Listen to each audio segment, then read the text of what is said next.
बिहार चुनाव से पहले हलचल शुरू है। देखिए, मुख्यमंत्री नीतीश कुमार से सुबह सुबह चिराग पासवान मिलते हैं। एक अन्य मार्ग पे ये मुलाकात होती है नीतीश कुमार के आवास पर, सीएम आवास पर। चिराग पासवान के यूं अचानक मुलाकात करने से हलचल शुरू हो जाती है।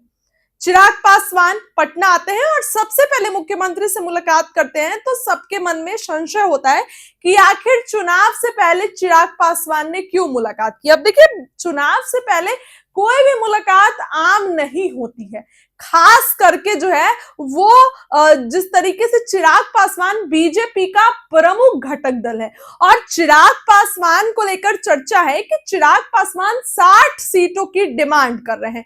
चिराग पासवान 60 सीटों को लेकर डिमांड कर रहे हैं और ये कह रहे हैं कि 60 सीटें चाहिए, लेकिन बीजेपी कम सीटें चिराग को दे रही है, 60 सीटें नहीं दे रही है। 43 सीटों में से उपेंद्र कुशवाहा, जीतन राम मांझी और चिराग पासवान को देने वाली है बीजेपी। बताएं आपको कि चिराग पासवान का बड़ा बयान निकल कर आ गया है। सब सारे मुद्दे पर चिराग पासवान ने अपनी राय रख दी है और सभी मुद्दों पर चिराग पासवान ने बड़ा बयान दे दिया है। चिराग पासवान का बयान आपको सुनाएंगे। चिराग पासवान का बयान आया है। देखिए, बीते दिनों चिराग पासवान को लेकर चर्चा थी कि मुख्यमंत्री का पद चिराग पासवान के पास आ सकता है, मुख्यमंत्री बन सकते हैं। ये सभी चीजों को लेकर चर्चा थी। चुनाव लड़ सकते हैं और नीतीश कुमार का खेल बिगाड़ेंगे, इन सभी चीजों को लेकर अहम चर्चा थी। इसी बीच केंद्रीय मंत्री चिराग पासवान नीतीश कुमार से मिलने पहुंचे और हलचल तेज हो गई। देखिए, बीते दिनों जिस तरीके से चिराग पासवान का इस सब चीजों पे बयान है कि मैं विधानसभा चुनाव लड़ूंगा, चिराग पासवान विधानसभा चुनाव अगर लड़ते हैं तो नीतीश कुमार का डैमेज करेंगे। देखिए, बीते चुनाव में नीतीश कुमार को लेकर चिराग पासवान जिस तरीके से डैमेज किए थे, महज 43 सीट पर नीतीश कुमार को लाकर रख दिए थे और वो काफी ज्यादा एक बात हो गई थी। और जदयू आज भी इस चीज का जिक्र करती है कि चिराग पासवान के कारण जदयू मात्र 43 सीट पर आ गई।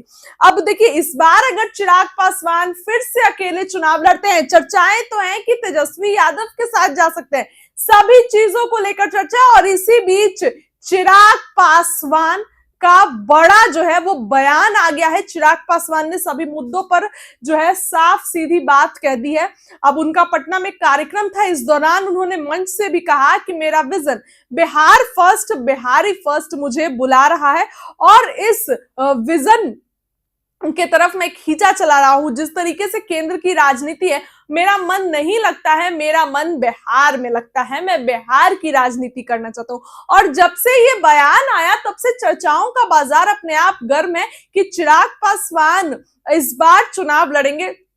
और जिस तरीके से उनकी पार्टी ने कई प्रस्ताव को पारित किया है, या तो आप पार्टी के अपना स्वतंत्र पहचान बनाना हो, भीम सम्मेलन का आयोजन, ये सब बीजेपी के सहयोगी दल रहते हुए चिराग पासवान की पार्टी यानी कि लोजपा रामविलास अलग कर रही है, तो ये संशय में डालता है कि चिराग पासवान आने वाले दिनों में कुछ बड़ा खेल कर सकते हैं।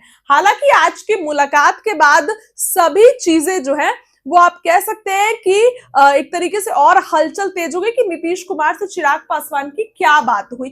अब इन सभी चीजों पर, मुलाकात को लेकर और जो पटना में कार्यक्रम था, इस चीज को लेकर केंद्रीय मंत्री चिराग पासवान का बड़ा बयान आया है। क्या कुछ कह रहे हैं केंद्रीय मंत्री चिराग पासवान, उनके बात को ज्यादा देशों के 70 से ज्यादा बायर्स हमारे राज्य के स्मॉल मीडियम एंटरप्राइजेस के साथ जुड़कर उनके एक्सपोर्ट को राष्ट्रीय अंतर्राष्ट्रीय स्तर पर लेकर जाने के लिए बिहार आए हुए हैं। ऐसे में विधिवत तरीके से मुख्यमंत्री जी को मैंने इसकी जानकारी दी और मुझे खुशी है कि मुख्यमंत्री जी ने भी इस कार्यक्रम को लेकर न सिर्फ अपनी शुभकामनाएं दी, बल्कि जो उत्साह उन्होंने इस कार्यक्रम को लेकर दिखाया और जो मार्गदर्शन सुबह मुझे उनसे मिला, मुख्यमंत्री जी के मार्गदर्शन से मैं ये मानता हूँ कि आने वाले दिनों में मैं और मेरा विभाग बिहार में एक अहम जिम्मेदारी, एक अहम भूमिका निभाएगा।